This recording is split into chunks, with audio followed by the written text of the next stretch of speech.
tell us a bit about what's happening there?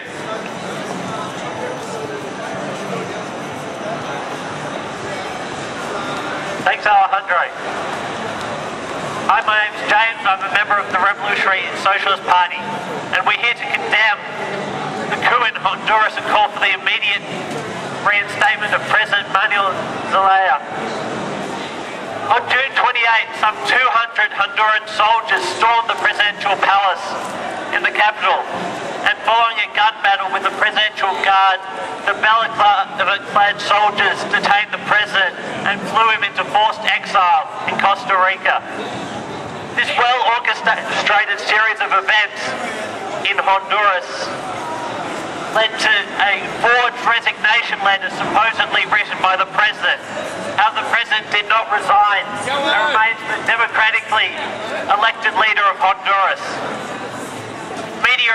Quickly the coup leaders shut down media outlets, journalists were detained, and power was cut off in the capital. As a journalist noted, in recent years, Zelaya, the president, has been embroiled in a war with conservative private media in the country, and now the president has gone. These outlets have rallied in defense of the coup. Honduras' two leading radio networks, Radio America and Radio HRN, have urged Hondurans to resume their normal routine and not protest. Even as hundreds of protesters rallied outside the presidential palace to demand a reinstatement of their president, radio and TV stations have made little reference to these demonstrations. Instead of the reporting of political goings-on, the Honduran media plays tropical music and soap operas and cooking shows.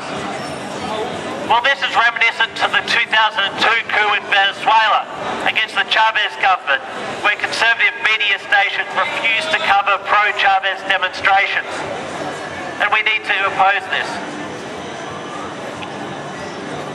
The coup represents a revolt in the Honduras capitalist elite, who refused to acknowledge the president's initiatives backed by trade unions and other mass organisations to organise a non-binding referendum in Honduras.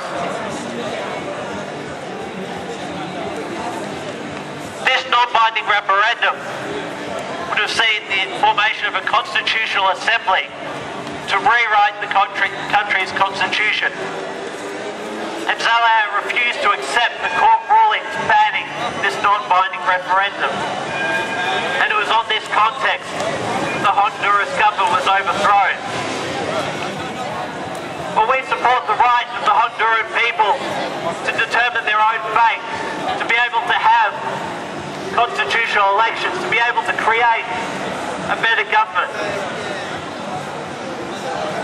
And we support the government in exile, which is currently meeting in Venezuela, that's currently organising and supporting the Honduran people in standing up to this dictatorship.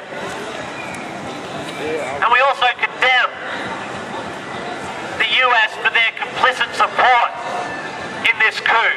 And while the US, while Obama and the United States officials have said that they don't support the coup, Hillary Clinton has stated all parties have responsibilities to address the underlying problems that led to Sunday's events.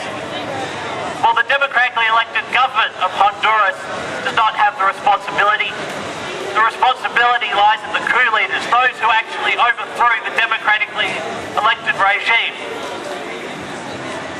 And while the US are supposedly opposed to this coup, they continue to fund the Honduran, to provide aid to Honduras to the amount of $200 million a year, and continue to train people, such as the leader of the coup, who was trained in the School of the Americas, where more than 600,000 Latin American military personnel are trained in torture and counterinsurgency. So it's important that we call upon the Australian government to also cut ties with Honduras and publicly call on US, and for our government to publicly call on the US government to cut ties with Honduras. We call on trade unions in Australia and to organise emergency rallies and to continue the struggle in solidarity with the people of Honduras.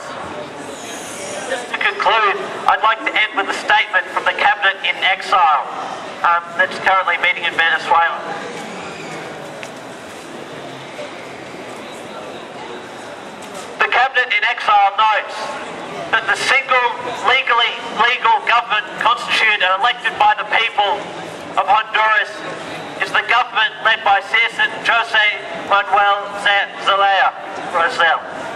That we organise together with members of civil society, workers, officials, political parties and overall society in peaceful resistance, rejecting the establishment of a de facto government and president, their intent to give a blow to the democracy of our country. That the Honduran people have reacted bravely but peacefully against this coup to democracy.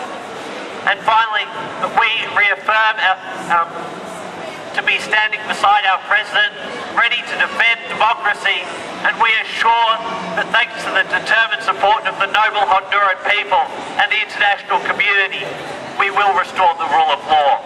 And it will be restored, and the government of Jose Manuel Zelaya Rosell, elected by the people to fulfill his constitutional period and continue his tireless labour in favour of the Honduran people. We urge the whole Honduran people to continue to defending peacefully and democratically, so as to re-establish the order and peace in our beloved Honduras in the coming hours. From the community in exile. Thank you.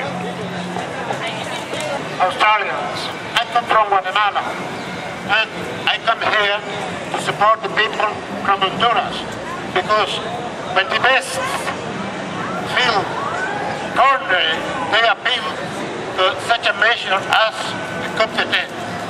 It's a measure that has been taken in order to suppress the people of Honduras. I, as Guatemalan, know what means a dictatorship in our country. More than 200 people were killed in my country. The same happened in El Salvador.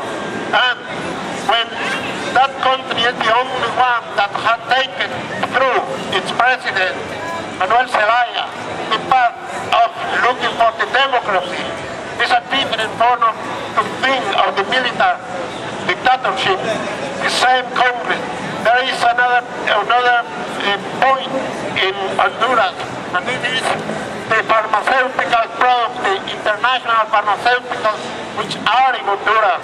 They are selling very expensive medicines to the whole world, because the President Manuel Zelaya now, he look after the good health from Cuba, from cheap medicine, because the people cannot afford to pay the medicine that is so expensive. Therefore is that they are against the measure that Manuel Zelaya has taken in Honduras. Nacahuate is the owner, is the surname of the two newspapers in Honduras. One, the Herald, in San Pedro Sula, and the other one is Tegucigalpa. Those 5 months ago started to boycott the president of Honduras, the government of Honduras. But there are another thing, very important thing that we have to speak about, and it is that in 1930 Honduras had been 30 U.S. American bases. At the moment there is one with 600 soldiers, all those trained by Marines. And why now the President of the United States, Mr. Obama, is against the coup d'etat, but the CIA, the director of the CIA, 1 week ago, he visited Honduras. The same one delegate from the Department of Defense, the Pentagon, and one from the Department of the State.